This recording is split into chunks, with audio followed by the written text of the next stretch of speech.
Gunung Kemukus merupakan salah satu unggulan destinasi wisata di Bumi Sukawati yang berlokasi di Desa Pendem, Kecamatan Sumberlawang, Kabupaten Sragen. Gunung Kemukus berada di ketinggian sekitar 300 meter di atas permukaan laut. Tempat wisata yang dulunya mempunyai citra negatif berubah menjadi tempat wisata religi dan wisata keluarga. Di lokasi Gunung Kemukus terdapat makam Pangeran Samudra yang setiap tanggal 1 Suro atau 1 Muharram dalam kalender Hijrah atau tahun Jawa dirayakan ritual larap selambu atau penyucian lambu.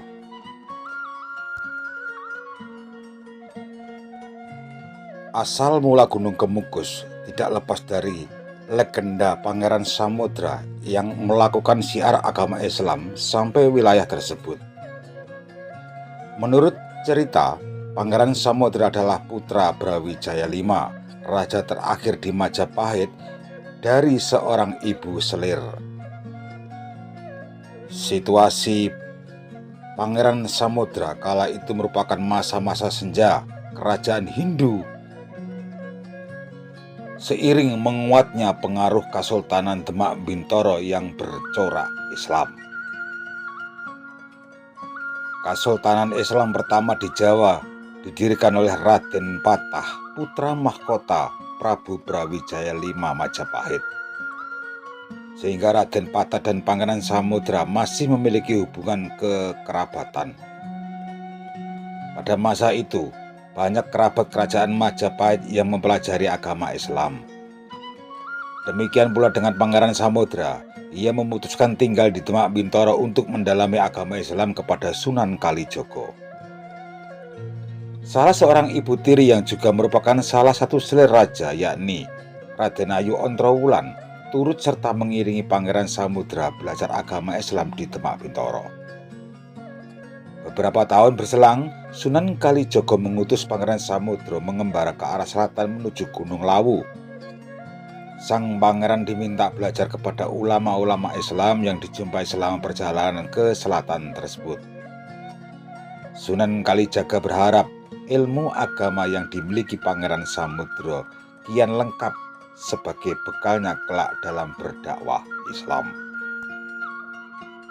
Selain berguru agama Islam, Pangeran Samudra juga ditugaskan menyambung kembali tali silaturahmi dengan kerabat yang berasal dari Majapahit yang telah bercerai-berai dan banyak yang mendiami wilayah sekitar Gunung Lawu. Salah satunya adalah Kyai Ageng Gugur di Desa Pandan di lereng Gunung Lawu. Pangeran Samudra singgah beberapa lama di pesanggrahan Kyai Ageng Gugur. Setelah memperoleh restu dari Kyai Ageng Gugur, ia pun bermaksud pulang kembali ke Demak Bintoro. Pangeran Samudra telah berkhidmat dan bertekad bulat untuk menyebarkan agama Islam di sepanjang perjalanan pulang. Dalam perjalanan dakwahnya, Pangeran Samudra tiba di Desa Jenalas yang kini merupakan wilayah Gemolong.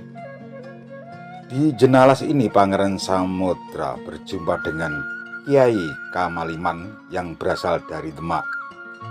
Kiai Kamaliman berniat bermukim di Jenalas untuk menyebarkan agama Islam. Selanjutnya Pangeran Samudra kembali melanjutkan perjalanan dan tiba di Padang Orok-Orok Kabar yang sekarang bernama Dukuh Kabar, yaitu terletak di Desa Mbogorame, Kecamatan Gemolong. Namun setibanya di sana, sang Pangeran Samudra jatuh sakit. Walaupun sakit, ia tetap beristiqomah meneruskan perjalanan sambil berdakwah. Dan ketika sampai di dekat Dukuh Doyong yang kini masuk wilayah Kecamatan Miri, kesehatan Pangeran Samudra kian memburuk. Salah satu abdi pengiring diminta untuk melanjutkan perjalanan ke Demak Bintoro dan melaporkan apa yang terjadi terhadap Pangeran Samudra. Sesampainya di Demak Bintoro, sang abdi melaporkan kepada Sultan Patah bahwa kemungkinan Pangeran Samudra tidak dapat sampai di Demak. Sultan Demak Bintoro memerintahkan jika memang Pangeran Samudra akhirnya wafat agar dimakamkan di sebuah bukit agak jauh dari lokasi sang pangeran mangkat. Sang abdi pun diutus kembali menemui Pangeran Samudra, namun sesampainya di tempat, Pangeran Samudra telah wafat. Sesuai amanat dari Sultan Demak, jenazah Pangeran Samudra dimakamkan di sebuah bukit yang berada di sebelah barat laut Dukuhondoyong. Makam tersebut berada di ketinggian sekitar 300 meter di atas permukaan laut. Karena puncak bukit makam tersebut sering diselimuti kabut putih di pagi hari hingga mirip sebuah asap yang keluar dari kukusan, yaitu alat untuk menanak nasi, maka tempat ini dinamakan Gunung Kemukus. Di tempat lain, Raden Ayu Ontrowulan yang berada di Demak sangat bersedih hati mendengar kabar meninggalnya Pangeran Samudra. Karena walaupun beliau anak tiri, namun sangat cinta dan sayang kepada Pangeran Samudra.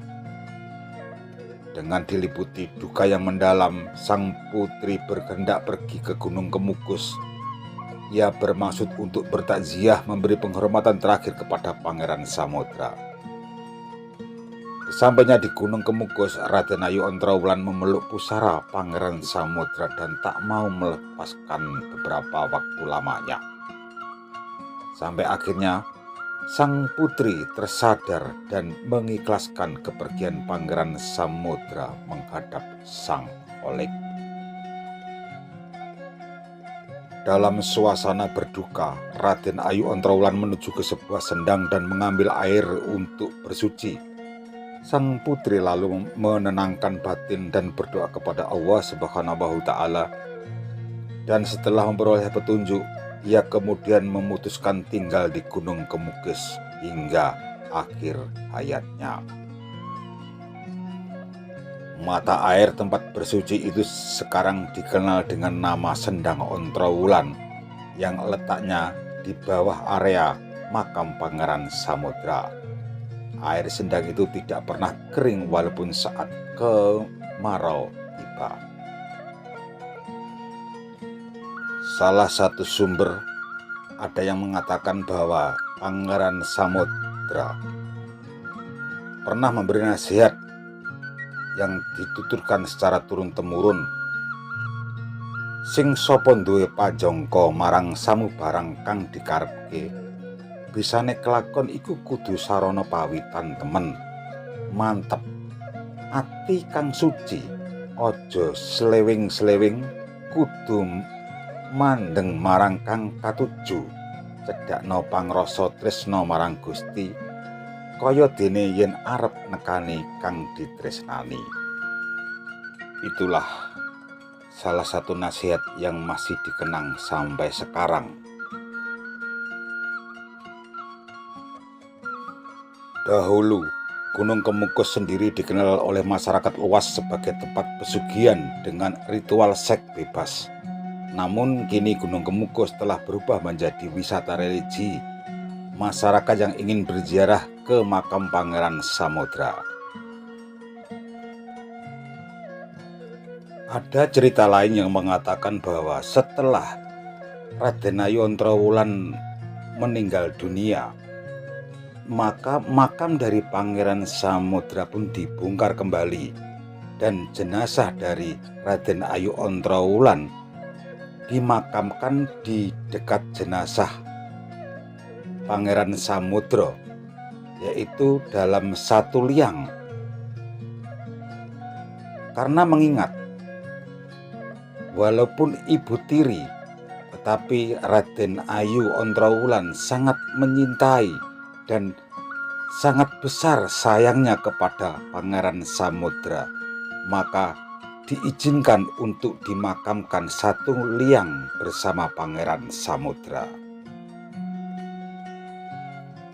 Bermula dari pesan gaib itulah, muncul pemahaman keliru yang mengharuskan pelaku tirakat berhubungan badan sebagai syarat tirakatnya. Hubungan badan itu pun juga harus dilakukan dengan pasangan yang bukan mukrimnya. Padahal menurut salah satu sumber, yang dimaksud dalam pesan gaib itu adalah semangat pelaku tirakat yang datang ke makam Pangeran Samudra. Diharapkan seperti semangat orang yang ingin mendatangi kekasihnya.